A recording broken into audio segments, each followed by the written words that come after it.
NTR news కి స్వాగతం. కందుకూరు నియోజకవర్గం ఉలవపాడు ప్రాథమికోన్నత పాఠశాలలో హెడ్ మాస్టర్ కె శివనాగేశ్వరరావు ఆధ్వర్యంలో మంగళవారం భారత రాజ్యాంగ దినోత్సవం పురస్కరించుకొని భారత రాజ్యాంగ రూపకర్తలకు మరియు జాతీయ నాయకుల చిత్రపటాలకు పూలమాలలు వేసి నివాళులర్పించడం జరిగింది. తదనంతరం మోక్ పార్లమెంట్ నిర్వహించడం జరిగింది. మోక్ పార్లమెంట్లో విద్యార్థులందరూ ఎంతో ఉత్సాహంతో పాల్గొని వాడి వేడి చర్చలతో ఎంతో అద్భుతంగా నిర్వహించడం జరిగింది. పార్లమెంట్లో జరిగే ప్రజానాయకులు దేశం కోసం చర్చించుకునే విధానాన్ని విద్యార్థినులు ఎంతో అద్భుతంగా ప్రదర్శించడం జరిగింది.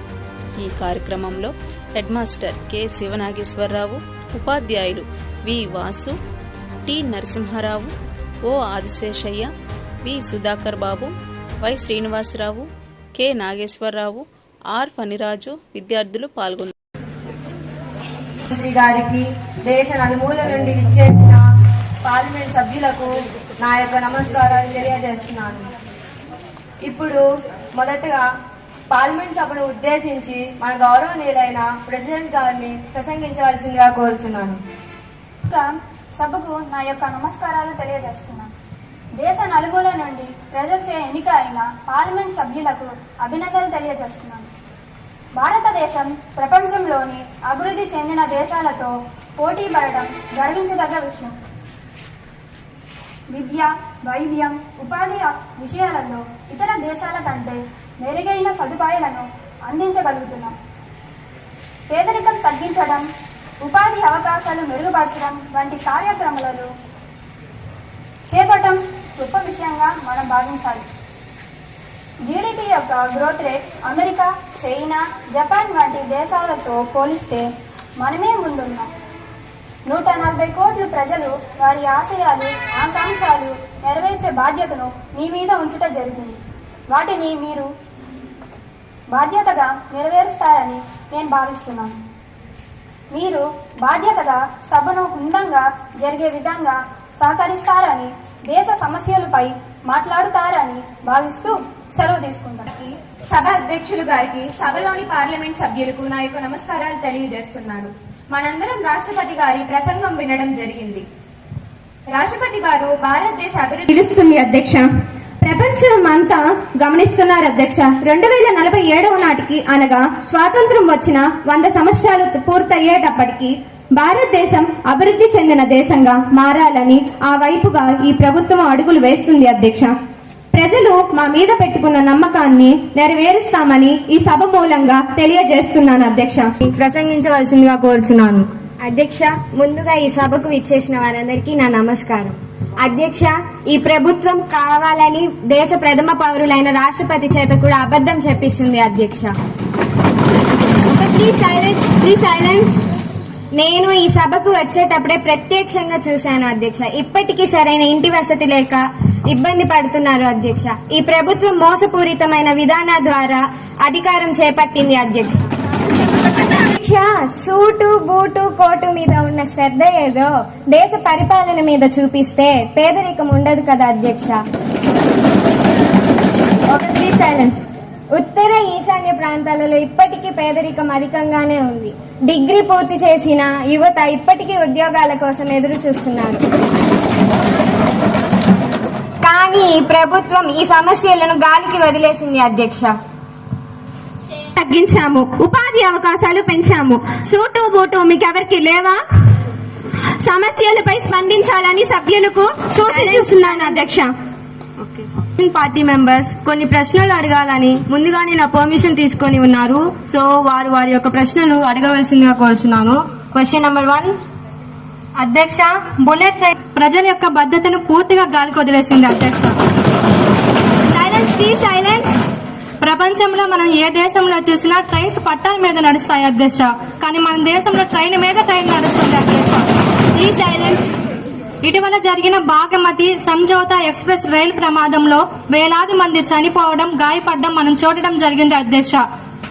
సరైన రైల్వే వ్యవస్థ మరియు సిగ్నల్ వ్యవస్థను నిర్వహించడంలో ఈ ప్రభుత్వం పూర్తిగా విఫలమైంది అధ్యక్ష. ప్రభుత్వానికి మా విన్నపం ఏమనగా రైల్వే వ్యవస్థలో భద్రత పెంచి ప్రమాదాలను నివారించాలి అధ్యక్ష. Silence please.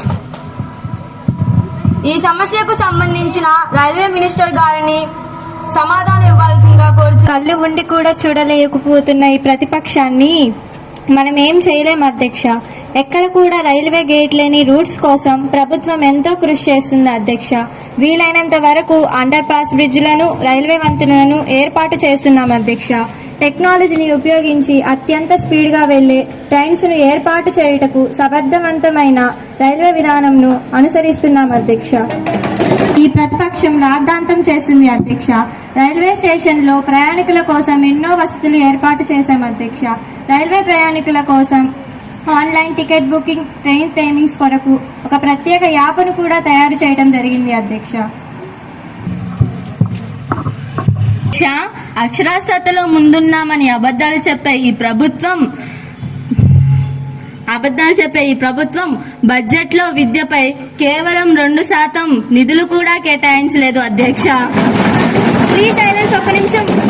ఇప్పటికీ పేద పిల్లలు బడికి దూరంగా బాల కార్మికులుగా వెట్టి చాకిరి చేస్తున్నారు అధ్యక్ష. గవర్నమెంట్ స్కూల్లో కనీస వసతులు కల్పించడంలో ఈ ప్రభుత్వం వైఫల్యం చెందింది అధ్యక్ష. ప్రభుత్వ స్కూల్లో టాయిలెట్, వాటర్ సదుపాయాలు లేక ఎక్కువ మంది పిల్లలు ప్రైవేట్ స్కూల్లో చేరుతున్నారు అధ్యక్ష, విద్యా వ్యవస్థలో మార్పుల కోసం జాతీయ విద్యా విధానము తీసుకురావడం జరిగింది అధ్యక్ష. ప్రతిపక్ష నాయకులు కావాలనుకుంటే ప్రభుత్వ పాఠశాలను ఒకసారి విజిట్ చేస్తే తెలుస్తుంది అధ్యక్ష.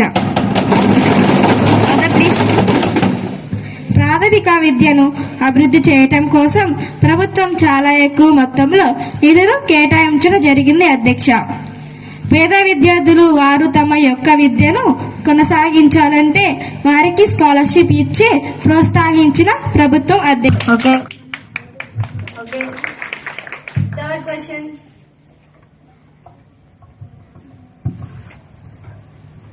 అధ్యక్ష, ఈ ప్రభుత్వం దేశ భారత విషయంలో నిర్లక్ష్యం వహిస్తుంది అధ్యక్ష. చైనా, పాకిస్తాన్ దేశాలు మన భూభాగాలను ఆక్రమించిన బౌద్ధం చూస్తూ ఉన్నారు అధ్యక్ష. బంగ్లాదేశ్ నుంచి ఆక్రమ వలసదారులు భారతదేశంలోకి ప్రవేశించిన ఈ ప్రభుత్వం అడ్డుకోలేకపోతుంది అధ్యక్ష. మాట్లాడమండి. సైన్యాన్ని నిర్ణయించుకోవడంలో ఈ ప్రభుత్వం సరైన విధానాలు అనుసరించట్లేదు అధ్యక్ష. ఓకే, ఈ సమస్యకు సంబంధించిన డిఫెన్స్ మినిస్టర్ గారిని సమాధానం ఇవ్వాల్సిందిగా కోరుతున్నాను. అధ్యక్ష, గతంలో అధికారం చేస్తున్న ప్రస్తుత ప్రతిపక్ష నాయకులకు నిర్లక్ష్యం వలన కొన్ని ప్రాంతాలను బోర్డర్ దేశాలు వాళ్ళు ఆక్రమించడం జరిగింది అధ్యక్ష. అయితే మన ప్రభుత్వం అధికారం చేపట్టిన వెంటనే సరిహద్దు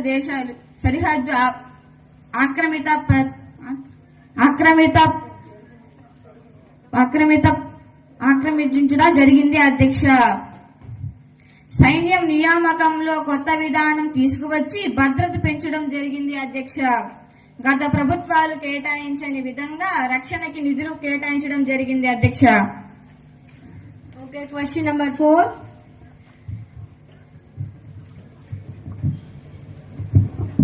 అధ్యక్ష, ఈ ప్రభుత్వం సమాఖ్య విధానాలకు విఘాతం కలిగిస్తుంది అధ్యక్ష. జీఎస్టీ వసూలు చేసుకుని రాష్ట్రాల వాటాను సరిగ్గా ఇవ్వడం లేదు అధ్యక్ష.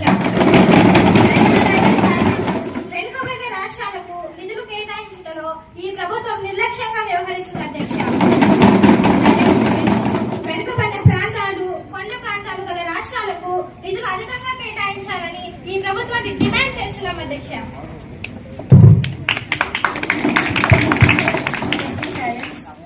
ఈ సమస్యకు సంబంధించిన ఫైనాన్స్ మినిస్టర్ గారిని సమాధానం ఇవ్వాల్సిందిగా కోరుచున్నాను. అధ్యక్ష, ప్రతిపక్షం చెబుతున్న లెక్కల్లో వాస్తవం లేదు అధ్యక్ష. ఈ ప్రభుత్వం సంక్షేమం మరియు అభివృద్ధిని ఆకాంక్షించే ప్రభుత్వం అధ్యక్ష. ఆర్థిక సంఘం సభ్యుల మేరకు వివిధ రాష్ట్రాలకు జనాభా ఇతర ప్రమాణికాలు తీసుకొని నిధులు కేటాయించడం జరిగింది అధ్యక్ష. బడ్జెట్ లో కూడా నిధులను వెనుకబడిన రాష్ట్రాలకు ఎక్కువగా అందించడం జరిగింది అధ్యక్ష. Okay, please. Question number 5.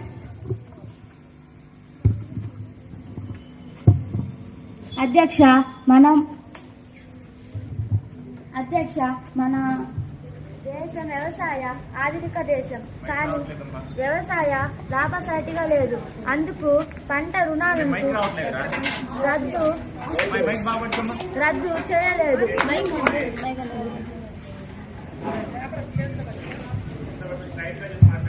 రద్దు చేయలేదు. కానీ ప్రభుత్వం పంట రుణాలను రద్దు చేయలేదు. లక్షల కోట్ల రద్దు చేసింది. ఎలా అధ్యక్ష? చేసేవి చాయ్ వాళ్ళ మాటలు, ఆచరణ మాత్రం అంబానీ వాళ్ళలాగా ఉంది. పురుగు పడితే కొన్ని వేల రూపాయలు తెచ్చి దానికి మందు వేస్తే ఆ పురుగు మందు పని చేయక రైతు అప్పుల పాలై ఆ రైతు అదే మందు తాగితే అతని మీద వెంటనే పనిచేసింది అధ్యక్ష. ఓకే, ఈ సమస్యకు సంబంధించిన అగ్రికల్చర్ మినిస్టర్ గారిని సమాధానం చెప్పాల్సిందిగా కోరుచున్నాను. అధ్యక్ష, గడిచిన సంవత్సరాలు భారతీయ వ్యవసాయ దిగుబడులు విపరీతంగా పెరిగాయి. ప్రపంచానికి అన్నం పెట్టే అన్నపూర్ణగా భారతదేశం రైతులను ఆదుకునే విషయంలో WTOలు సభ్యదేశం కావడం వలన కొంచెం ఇబ్బందులు ఉన్నాయి అధ్యక్ష. పురుగు మందుల నాణ్యత విషయంలో రాజీ లేకుండా తనిఖీ విధానాలను అవలంబిస్తాం అధ్యక్ష. ఓకే, ఈ పార్లమెంట్ సమావేశాలు సజావుగా జరగటానికి సహకరించిన ప్రతి ఒక్కరికి నా యొక్క పేరున ధన్యవాదాలు తెలియజేస్తున్నాను. ఇంతటితో ఈ శీతాకాల సమావేశాలకు ముగింపు పలుకుతున్నాము. Thank you one and all. నమస్తే.